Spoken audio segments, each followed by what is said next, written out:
Hello दोस्तों। आज की क्लास में हम लोग छत्तीसगढ़ हिस्ट्री को कंटिन्यू करेंगे और जनजाति विद्रोह के बारे में पढ़ेंगे। तो छत्तीसगढ़ में जितने भी जनजाति विद्रोह हुई हैं तो आज की क्लास में हम लोग उसमें पढ़ने वाले हैं। तो सबसे पहले अगर जनजाति विद्रोह की बात की जाए तो सबसे पहले हम लोग डेट वाइज उसका नाम देखेंगे और फिर उसका मैप से देखेंगे कहाँ कहाँ पे ये हुआ है, उसके क्या क्या कारण थे और उनका जो उस समय जो राजा थे। तो ये सारी चीज़ें हम लोग पहले बाय मैप देखेंगे, उसके बाद पूरा उसका थ्योरी से पढ़ेंगे ताकि आपको याद करने में आसानी हो। तो सबसे पहले ये देख लेते हैं कि सबसे पहला अगर जनजाति विद्रोह की बात किया जाए तो 1774 से लेके 69 तक चला, ये है आपका हल्बा विद्रोह। उसी तरह 1795 में आपका हुआ भोपालपट्टनम संघर्ष। फिर 1825 में परलकोर विद्रोह हुआ, ये अबूझमाड़ क्षेत्र में हुआ था। और 1842 से 54 के बीच आपका तारापुर विद्रोह हुआ। उसी तरह 42 से 64 के बीच आपका माड़िया विद्रोह हुआ। 56 से 57 के बीच लिंगागिरी विद्रोह हुआ था। और 59 में आपका कोई विद्रोह हुआ था। 76 में मुड़िया विद्रोह, 1910 में भूमकाल विद्रोह और 1918 में उराव बगावत। तो दोस्तों ये जो सारी चीज़ें हैं थोड़ा सा याद करने में दिक्कत होती है, इसलिए मैं इन सभी चीज़ों को अपने मैप में के हिसाब से मैं आपको बताऊंगा और इसको कैसे याद करेंगे। ये सारी चीज़ें जो है हम लोग मैप से ही आपको पूरी चीज़ जो है कंप्लीट करा देंगे ताकि आपको कभी आपका जो है भूले ना कि कौन क्या कब हुआ था। तो जैसे कि मैंने छत्तीसगढ़ मैप आपको हमेशा पढ़ा है, इसमें अच्छे से दिख नहीं रहा है तो आप यहाँ से ऐसे कवर कर लेना। तो ये जो होगी छत्तीसगढ़ की मैप हो गई। तो इसको मैंने इस तरह से बनाया कि जितने भी जनजाति हैं, जब मैं जनजाति की क्लास लूँगा तो आपको बहुत अच्छे से पढ़ा दूंगा कि छत्तीसगढ़ में जो जो जनजाति हैं वो लगभग छत्तीसगढ़ के कौन कौन से जिलों में पाई जाती है। तो मैंने आपको वो अब क्लास जनजाति की जो क्लास है अभी नहीं पढ़ाया है, मैं उसको बाद में पढ़ाऊँगा। तो उसके बाद शायद ये क्लास आपको ज़्यादा समझ आती है, लेकिन उससे भी कोई दिक्कत नहीं होगा इसमें। बस ये देखिए कि मैंने छत्तीसगढ़ का मैप का यूज़ किया है, आपको सारी चीज़ें याद कराने की कोशिश किया है। तो जैसा कि उराव जो है, उराव के लोग हैं आपका जशपुर और ये रायगढ़ तरफ ज़्यादा पाए जाते हैं। उसी तरह आपका जैसे कि आपका मुड़िया, डंडावी माड़िया, अबूझमाड़ ये बस्तर से लेके आपका दक्षिण के क्षेत्र में पाए जाते हैं। उसी तरह मैंने ये सारे मैप ऐसे बनाए कि जो जो जनजाति जिस क्षेत्र में पाए जाते हैं उस पर वहाँ का जो विद्रोह हुआ है वहाँ पे लिख दिया है। दोस्तों ये जब मैं आपका जनजाति विद्रोह बहुत अच्छे से पढ़ाऊँगा तो ये सारी चीज़ें आपका और कवर हो जाएगा। तो सबसे पहले हम लोग लेके चलते हैं कि इसको मैं थोड़ा सा पहले जूम कर लेता हूँ। ये अगर मेरा सीजी का मैप हो गया तो यहाँ पे हम लोग छत्तीसगढ़ के दक्षिण अगर देखें तो यहाँ पे हल्बा जनजाति से आप ले लो हल्बा विद्रोह, और इसका टाइम पीरियड था 1774 से आपका करीब करीब 1779। उसके बाद आप ले लो इधर आपका अबूझमाड़ क्षेत्र में लगभग आपका नारायणपुर साइड में अबूझमाड़ क्षेत्र। तो यहाँ पे परलकोट विद्रोह हुआ था 1825 में। तो अगर आप इस तरह से पढ़ेंगे तो आपके माइंड में मतलब हमेशा जो विजुअल पावर रहता है कि कोई चीज़ अगर देखा हुआ रहता है तो याद रहती है, इसलिए मैं सारी चीज़ें मैप से पढ़ाने की कोशिश करता हूँ। तो अबूझमाड़ क्षेत्र में आपका परलकोट विद्रोह 1825 में। तो ये आप जब भी याद करने की कोशिश करोगे तो ये मैप आपको ऑटोमेटिक दिखने लगेगा। लेकिन अगर आप थ्योरी में पढ़ोगे तो हमेशा कन्फ्यूज़न होती है। तो इसी तरह हम लोग और चलते हैं। इसके बाद भोपालपट्टनम संघर्ष। तो ये भोपालपट्टनम ये बीजापुर में है। इस तरह से मैंने बनाया कि भोपालपट्टनम जो संघर्ष है आपका 1795 में हुआ है। उसके बाद अगर इधर आए तो आपका यहाँ पे है माड़िया जनजाति पाई जाती है यहाँ पे। तो यहाँ पे हुआ था माड़िया या इसको मेरिया विद्रोह भी कहते हैं। ये हुआ था आपका 1842 से 64 में। और इसी माड़िया जनजाति के लोग जो है इन्होंने लिंगाधिरी विद्रोह भी किया था और ये 1856 और 57 के बीच हुआ था। अगर आपको क्वेश्चन पूछा जाए कि 1857 की क्रांति के समय कौन सा विद्रोह हुआ तो लिंगाधिरी विद्रोह, इसको भी आप याद रख सकते हो। उसी तरह यहाँ पे आपका धुरवा जनजाति के लोग लगभग आपका बस्तर साइड भूमकाल विद्रोह हुआ। तो ये आपका 1910 में हुआ। और यहाँ पे दोरला और डंडावी मारिया इन दोनों जनजातियों को मिला के कोई विद्रोह हुआ, ये दोनों जनजाति के लोग शामिल थे। तो ये हुआ 1859 में। उसी तरह मुरिया जनजाति यहाँ पे पाई जाती है, तो यहाँ से ले लेंगे हम लोग मुरिया विद्रोह 1876 में। और मैंने ऐसी तारापुर विद्रोह ले लिया है, मैप में यहाँ पे ले लिया है 1842 से 54 में।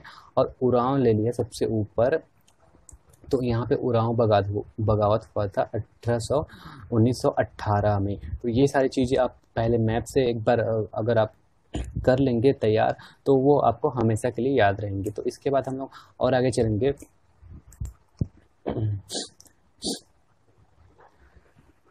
तो इसके बाद हम लोग ये सारी चीज़ें देखेंगे कि ये जो हुआ था वो उसके जो प्रमुख कारण जो थे। तो उसके बाद यहाँ पे हम लोग ये देखेंगे कि ये जो सारी चीज़ें हैं, सबसे पहले हम लोग हल्बा विद्रोह पे आते हैं। तो हल्बा विद्रोह का जो है, ये जो विद्रोह चालुक्य वंश के पतन का कारण बना, और इस समय जो शासक थे अजमेर सिंह थे, और ये अजमेर सिंह के नेतृत्व में हुआ। और अजमेर सिंह के विपक्षी जो थे दरियाए देव थे। और ये कौन से क्षेत्र में हुआ पूछा जाए तो आपको तो किस लिए हुआ अगर आपको पूछा जाए तो डोंगरा क्षेत्र, डोंगर के जो एक डोंगरा क्षेत्र था, छोटे डोंगर क्षेत्र इसको भी बोल देते हैं, उसके अधिकार हेतु ये जो है विद्रोह हुआ था। और उत्तराधिकारी हेतु ये विद्रोह हुआ था। और इसमें क्या हुआ था, भारी संख्या में सेनाओं की, हल्बा सेनाओं की मृत्यु हुई थी। तो दोस्तों इस तरह से आप अगर याद करोगे तो ये थोड़ा सा आसान रहेगा। और इसका अगर हम लोग थ्योरी भी थोड़ा सा पढ़ लेते हैं, तो अभी हम लोग मैप में देखेंगे, सिर्फ हल्बा विद्रोह पे कंसीडर करेंगे। तो हल्बा विद्रोह के जैसे कि कारण में सिर्फ इस मैप में सिर्फ कारण लिखा हूँ, तो इस मैप में है कारण देखते हैं हल्बा विद्रोह के। तो डोंगरा जो है, छोटे डोंगर क्षेत्र या डोंगर क्षेत्र के अधिकार या आपका उत्तराधिकारी हेतु। अब हम लोग इसको मैप से तो देख लिए, अब इसको हम लोग अगर थियोरिटिकली अगर अपन पढ़ना चाहे तो हल्बा विद्रोह यहाँ देखते हैं। हल्बा विद्रोह अजमेर सिंह दलपत देव के द्वारा घोषित। ये अजमेर सिंह और दलपत देव क्या थे, ये जो है काकतीय वंश के शासक थे। तो अजमेर सिंह तथा दल जो है दरियाए देव के मध्य में सत्ता संघर्ष में हल्बा जनजाति ने अजमेर सिंह का साथ दिया। इस प्रकार यह बस्तर का उत्तराधिकारी संघर्ष था। मतलब ये अजमेर और दरियाए देव या इसको दलपत देव भी बोलते हैं, इन दोनों के मध्य उत्तराधिकारी हेतु संघर्ष हो रहा था, जिसमें हल्बा जनजाति के लोग अजमेर सिंह के पक्ष में थे। और ये जो है आपका बस्तर क्षेत्र के उत्तराधिकारी संघर्ष था। इसमें आरंभिक स्थिति में अजमेर सिंह ने दरियाए देव को परास्त किया। दरियाए देव ने सत्ता प्राप्त करने के लिए जयपुर के महाराजा, यहाँ पे लिखा है जैनपुर के महाराजा, नागपुर के मराठा शासक अंग्रेजों की सहायता से अजमेर सिंह के विरुद्ध विद्रोह किया। मतलब अंग्रेजों से मिलकर साजिश की अजमेर सिंह के विरुद्ध। हल्बा जनजाति का समर्थन प्राप्त अजमेर सिंह ने डोंगर से विद्रोह आरंभ किया। तो ये क्वेश्चन भी आपको पूछा जा सकता है कि कौन से क्षेत्र से आरंभ हुआ, तो ये आपको याद रखना, डोंगर क्षेत्र से विद्रोह आरंभ हुआ। तो विद्रोह में भीषण युद्ध में अजमेर सिंह की मृत्यु हो गई तथा हल्बा जो सेना थे उनका बुरी तरह से नरसंहार हुआ। इस युद्ध में सर्वाधिक क्षति जो है हल्बाओं को पहुंची, और परिणाम इसका यह हुआ कि इस युद्ध के पश्चात बस्तर के चालुक्य का अंत हुआ, जिसका इस जो है स्थान आरंभिक स्थिति में मराठों ने ले लिया और बाद में अंग्रेजों ने। तो ये जो है इसका विशेष ये कि छत्तीसगढ़ का प्रथम जनजातीय विद्रोह ये कहलाया जाता है। तो देखो ये जो सारी चीज़ें जो मैं थ्योरी में बताया, उसी को हम लोग यहाँ पे मैप में जो मेन चीज़ें हैं जो बहुत इंपॉर्टेंट है उसको हमने लिख लिया कि चालुक्य वंश के पतन का कारण बना, अजमेर सिंह के नेतृत्व में ये हुआ, और इसके विपक्षी दरियाए देव थे, और ये स्टार्ट हुआ डोंगर क्षेत्र थे, और इसका कारण जो था विद्रोह का कारण उत्तराधिकारी हेतु, डोंगर क्षेत्र के उत्तराधिकारी हेतु। तो हम लोग पहला जो है हल्बा विद्रोह पूरी तरह से पढ़ लिए। अब हम लोग आते हैं, अगर सेकंड की बात करें तो पढ़ लेते हैं अपना आगे भोपालपट्टनम संघर्ष पढ़ लेते हैं। तो यहाँ पे देखते हैं हम लोग, यहाँ पे देखते हैं भोपालपट्टनम संघर्ष। तो 1795 का भोपालपट्टनम संघर्ष वास्तव में कोई युद्ध नहीं था, बल्कि इसका उद्देश्य जनजाति द्वारा अंग्रेज अधिकारी कैप्टन ब्लंट को बस्तर प्रवेश करने से रोकना था। बस्तर प्रवेश के बलपूर्वक इच्छा से कैप्टन ब्लंट कई दिनों तक बस्तर के आसपास के क्षेत्रों में विचरण करता रहा।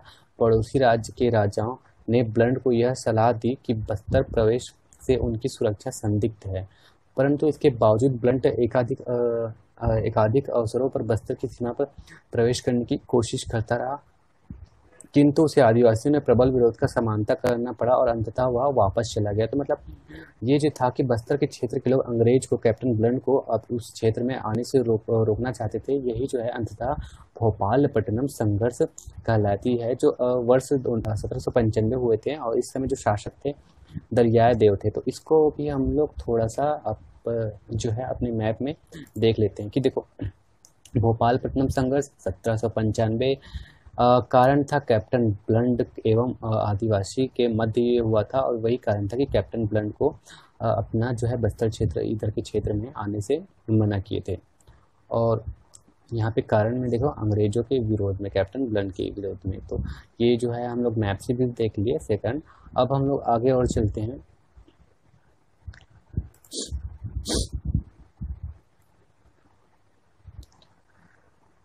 यहाँ पे आपका भोपालपट्टनम संघर्ष हो गया था। अब देखते हैं हम लोग परलकोट का विद्रोह।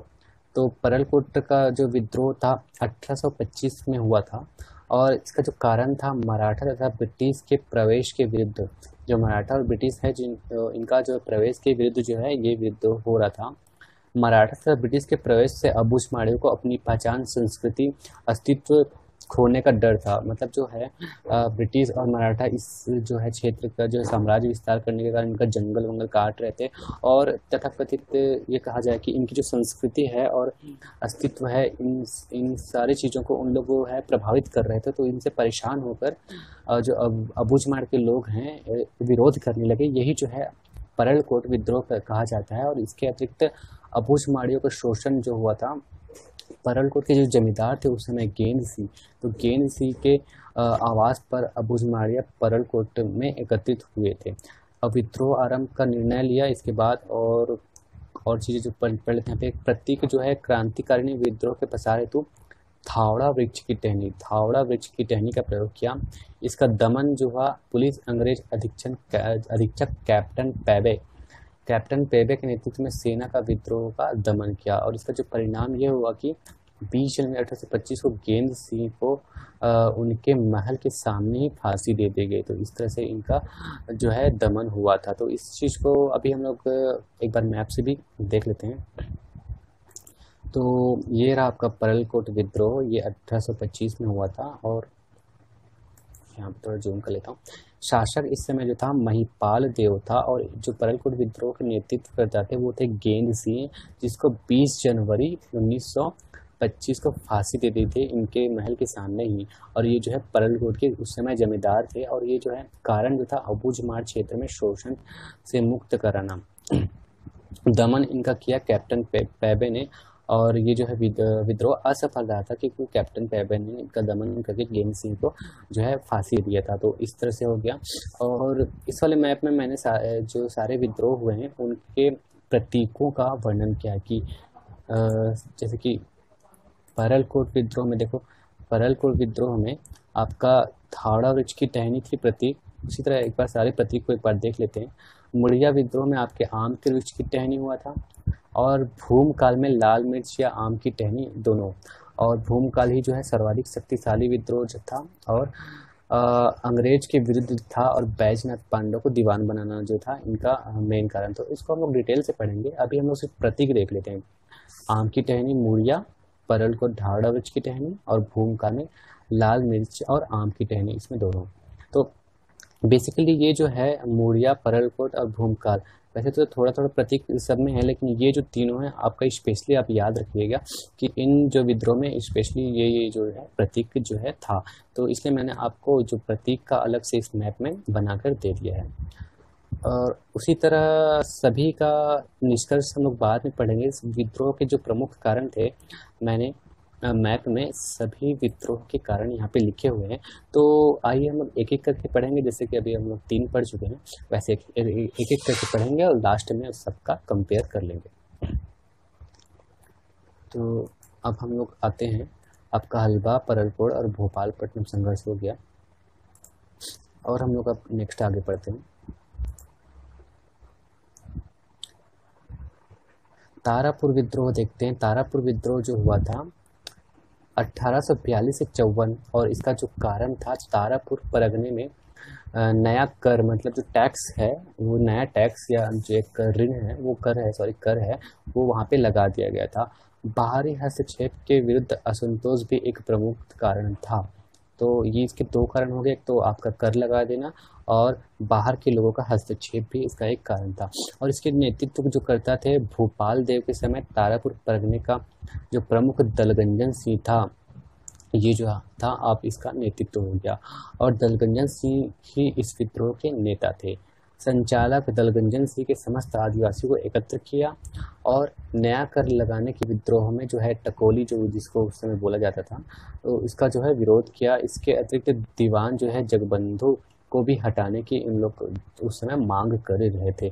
और इस विद्रोह का परिणाम ये हुआ कि अंततः नागपुर के रेसिडेंट मेजर विलियम ने तारापुर के आदिवासियों के असंतोष को दूर करने के लिए नया कर जो है वापिस ले लिया तथा दीवान जगबंधु को भी उसके पद से हटा दिया। इस प्रकार विद्रोह ने जो है ये एक सफल विद्रोह रहा। तो इसको भी हम लोग एक बार मैप में देख लेते हैं। यहाँ पे बनाया मैंने तारापुर विद्रोह। तो ये देखिए तारापुर विद्रोह, नेतृत्व करता दलगंजन सिंह, शासक भोपाल देव। तारापुर, इसका जो कारण था, तारापुर में टकोली या कर टकोली बढ़ा देने के कारण परिणाम ये हुआ कि अंग्रेजों को जो है टकोली वापस लेना पड़ा था। तो ये हो गया आपका तारापुर विद्रोह, जो आपका 1842 से 54 के मध्य हुआ था। अब हम लोग नेक्स्ट पढ़ते हैं, अगला विद्रोह पढ़ते हैं। आपका तारापुर हो गया। अब यहाँ पे हम लोग पढ़ते हैं मेरिया विद्रोह। तो मेरिया विद्रोह करीब हुआ था 42 से 63 भोपाल देव के समय दंतेवाड़ा में नरबली। ये जो है एक्चुअली मेरिया उस समय जो नरबली मतलब मानव लोग को जो है, नर लोग को है बलि दिया जाता था, तो उन्हीं लोगों को मेरिया कहा जाता था। यहाँ पे लिखा होगा कहीं पे, देखो मेरिया वास्तव में बलि दी जाने वाले व्यक्ति को कहा जाता था। तो इस तरह से इस विद्रोह का नाम है बलि के देने के विरुद्ध जो है विद्रोह हुआ, इसलिए इसको मेरिया विद्रोह भी कहा जाता था। और नरबलि प्रथा की जांच हेतु जो है मैकफेयरसन को जांच अधिकारी नियुक्त किया गया, जिसके नरबलि प्रथा के विद्यमान को सही पाया था। और रिपोर्ट में बताया था कि जो है प्रथा के माटी देव व ताड़ी पेनू जो है नामक एक प्रथा शामिल थी।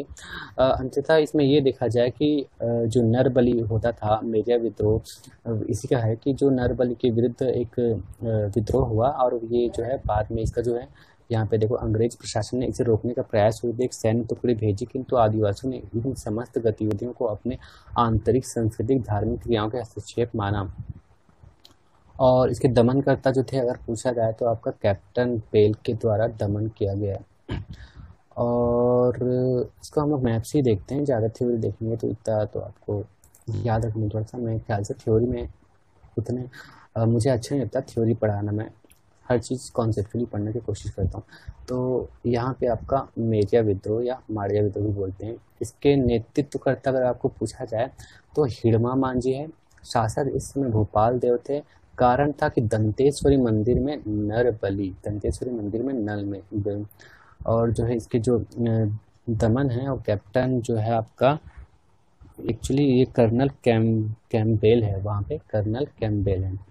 तो नोट्स में थोड़ा सा मिस्टेक हो गया, वो कर्नल कैम्पबेल यहाँ पे दिख नहीं रहा अच्छे से। तो नरबलि के बाद लोगों को मेरिया कहते थे और इसे ही मेरिया विद्रोह कहा जाता था। और ये 1842 से 63 के मध्य हुआ। तो ये चीज़ आप याद रखना, ये हो गया आपका मेरिया विद्रोह। तो हम लोग कंटिन्यू 1 2 3 4 5 पढ़ लिए। अब बचा आपका कोई, लिंगाधीरी, भूमकाल और मुरिया। तो इसको भी हम लोग देख लेते हैं एक बार।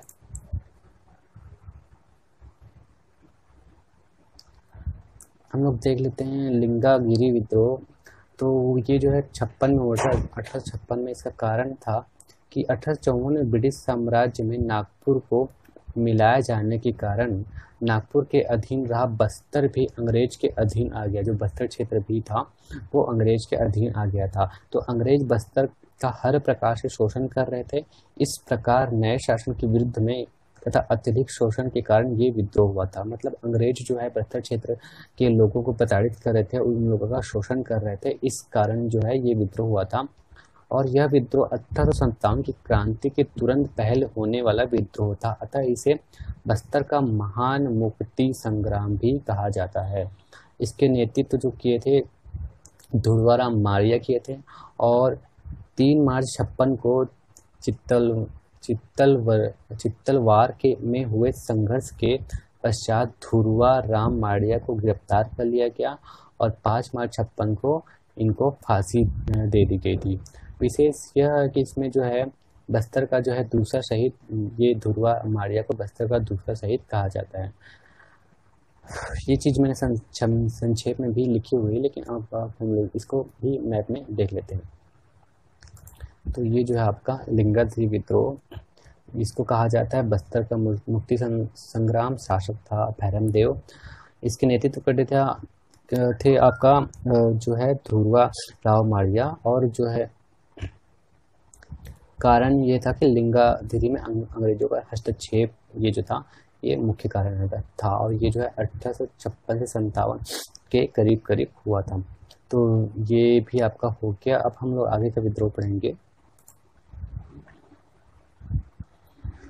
अब हम लोग चलते हैं कोई विद्रोह की तरफ। तो इसके जो कारण था, ये एकमात्र ऐसा विद्रोह था जो आपका वन नीति, मतलब वनों के जो साल वृक्ष की कटाई के विरुद्ध जो है ये एक तरह का विद्रोह था। और साथ साथ अंग्रेजों का अत्यधिक शोषण भी था, इसका एक कारण माना जाता है। इसके नेतृत्वकर्ता हैं, इतने सारे नाम दिए गए हैं, आप चाहो तो याद रख सकते हो। कभी कभी अगर पूछ दिया तो इसमें यहाँ पे लिखा हुआ है। संचालक है विद्रोही जमींदारी व आदिवासी जनता के साथ समिति। यह निर्णय लिया गया कि गलत वन नीति के तहत बस्तर के अब एक भी साल वृक्ष नहीं काटा जाएगा। मतलब इन लोग का ये कहना था कि साल वृक्ष काटा ना जाए। और ब्रिटिश सरकार ने नांगुल दोरला व उसके सहयोगों के इस निर्णय को अपनी प्रभुसत्ता के खिलाफ चुनौती माना। तो ब्रिटिश सरकार को ये चीज़ है वो बुरी लगी कि हम लोग यहाँ के शासक हैं, हम चाहे तो जो भी कर सकते हैं, आप ऐसा कैसे हम लोग के विरुद्ध जा सकते हो। तो ये सारी जो है घटनाएं हो रही थी।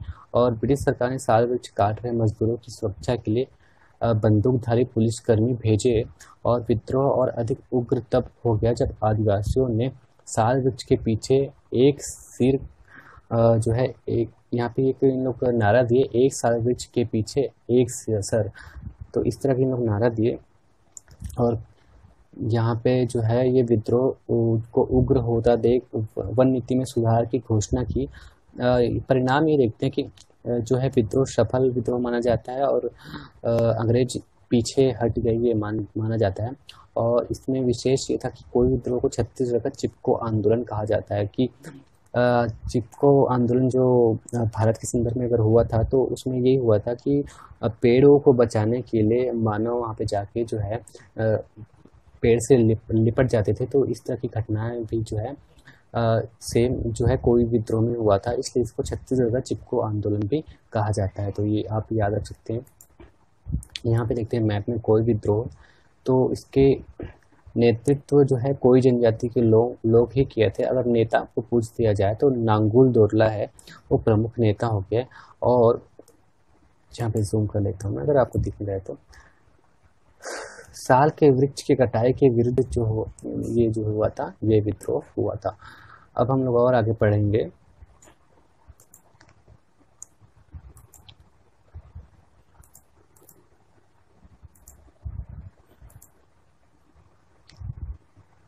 अब देखते हैं कौन सा विद्रोह आपका बच गया है। तो मुड़िया विद्रोह जो है शायद बच गया है। तो इसमें देखते हैं इस विद्रोह का मुख्य कारण ब्रिटिश के भू राजस्व संबंधी, ये भी एक जो है भू राजस्व संबंधी नए नियम के तहत हुआ था। और दीवान गोपीनाथ कड़बदार का अनैतिक तरीके से लगान वसूली, और जो है बहुत ज़्यादा लगान वसूली कर रहे थे, आदिवासियों पर अत्याचार कर रहे थे।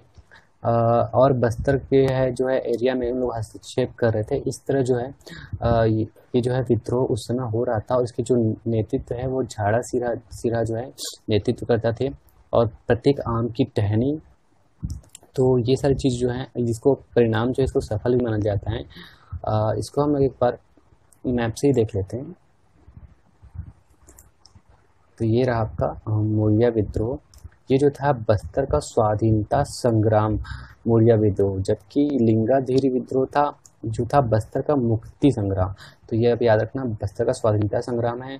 और इसके जो नेता थे झाड़ा सिरा थे, शासक भैरमदेव थे इस समय। कारण थे कि दीवान गोपीनाथ कड़पदार का शोषण और अत्यधिक कर, और इनके दमन जो है किए थे मैक जॉर्ज ने। और ये जो है सफल विद्रोह माना जाता है। तो इस तरह लगभग सारे विद्रोह बता दिए गए। और देखते हैं अगर कोई छूट गया हो तो।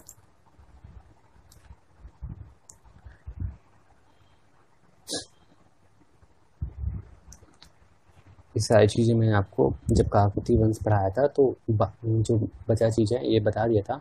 और मैंने उस समय आपको बताया बोला था कि जो विद्रोह की क्लासें हम लोग अलग से ले लेंगे। तो ऑलमोस्ट सभी विद्रोह का कवर हो चुका है। तो देखते हैं यहाँ पे जो है उरांव बगावत जो हुआ था,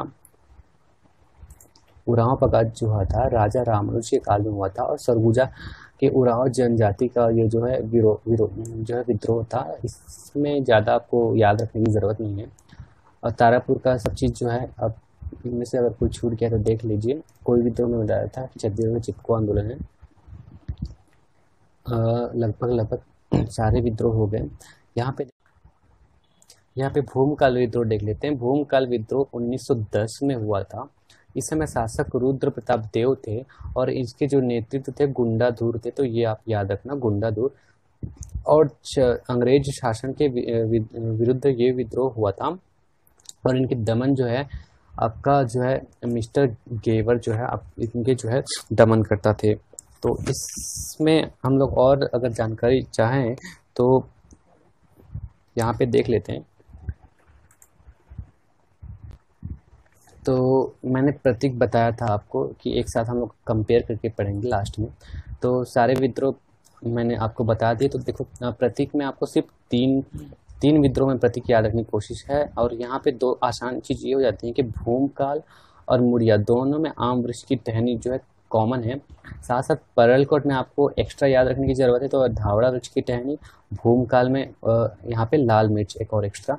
और भूमकाल विद्रोह जो है यहाँ पे और याद रखना कि सर्वाधिक शक्तिशाली विद्रोह माना जाता है। और इस विद्रोह के कारण तो पहला आपका अंग्रेजों के विरुद्ध मैंने बताया था, अंग्रेज जो है इस क्षेत्र में हस्तक्षेप कर रहे थे। साथ साथ दूसरा जो है बैजनाथ पांडा को इस जो है क्षेत्र के जो है दीवान बना दिए थे। तो ये जो भी इसका जो है कारण था कि इनके विरुद्ध ये विद्रोह चल रहा था। तो विद्रोह के जो प्रमुख कारण है सभी विद्रोह को हम लोग एक साथ यहाँ पे कंपेयर कर लेंगे।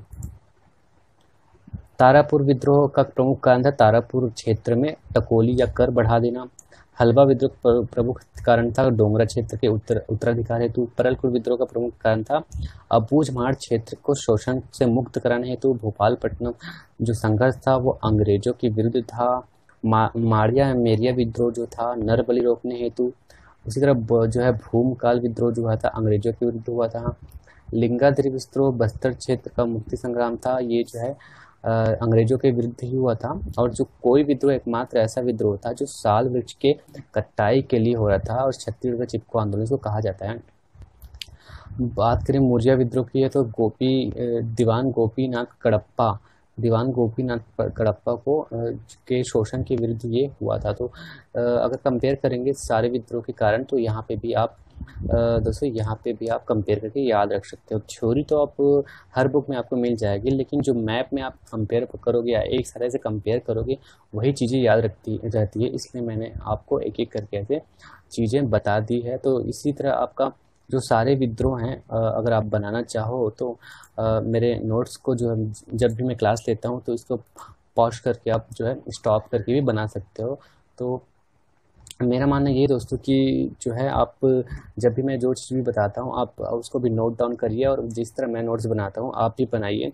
आप उसके बाद कोई सा भी ऑप्शन उठाइए, ऑब्जेक्टिव क्वेश्चंस उठाइए। बेशक आपको क्वेश्चंस बनेंगे तो आप भी थोड़ा सा मेहनत कीजिए और कोई भी टारगेट लेके आगे बढ़िए, सफलता आपको ज़रूर मिलेगी। तो दोस्तों आपसे बस मेरा ये अनुरोध है कि जो वीडियोस होते हैं उसको अधिक से अधिक लोगों को शेयर कीजिए जो कोचिंग नहीं कर पाते। और बने रहिए, चैनल सब्सक्राइब कीजिए और वीडियो हमेशा ज़्यादा से ज़्यादा शेयर कीजिए। नमस्कार।